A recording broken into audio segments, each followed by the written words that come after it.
बिस्मिल्लाहिर्रहमानिर्रहीम। अस्सलाम वालेकुम। दूसरों के साथ रहने के उसूल पार्ट 1 के साथ हाजिर खिदमत हूँ। प्यारे साथियों, इन उसूलों पर अमल करने से आप ना सिर्फ अपनी ज़िंदगी बल्कि दूसरों की ज़िंदगी में भी सुकून ले आएंगे। उसूल ये हैं कि लोगों के साथ बिला वजह वादे ना करें, और अगर करें तो वादा मुख्तसर करें और उसे निभाने की अपनी तरफ से पूरी कोशिश करें।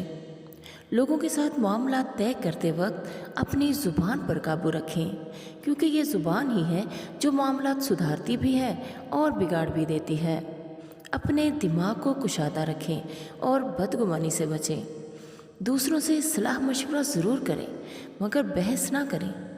अगर आपको कोई बात या चीज़ दूसरों में नापसंद हो तो अपनी राय का इजहार मत कीजिए, बल्कि खामोशी इख्तियार करें ताकि दूसरों की दिल आज़ारी ना हो।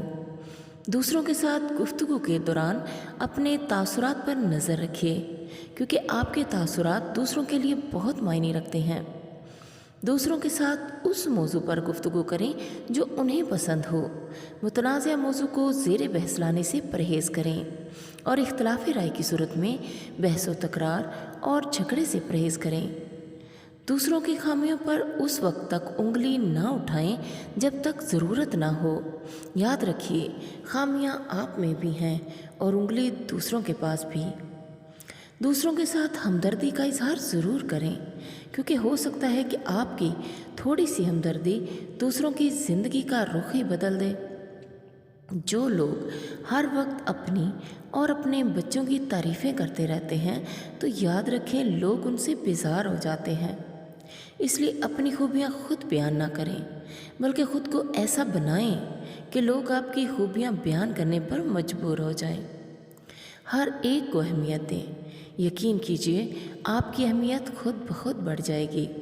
प्यारे साथियों, दूसरों के साथ रहने के उसूल पार्ट 2 के साथ जल्द हाजिर खिदमत होंगी। दुआओं में ज़रूर याद रखिएगा। मेरी अल्लाह ताला से दुआ है कि वो आपकी ज़िंदगी में सुकून ही सुकून ले आए। आप जो तमन्नाएं, आपकी जो दिली तमन्नाएं हैं, जो आप रोज़ अल्लाह ताला से मांगते हैं, अल्लाह ताला उन तमाम नेक तमन्नाओं को जल्द पूरा कर दे।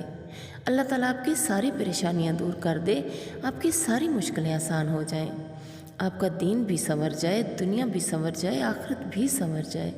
आमीन। अल्लाह हाफिज़।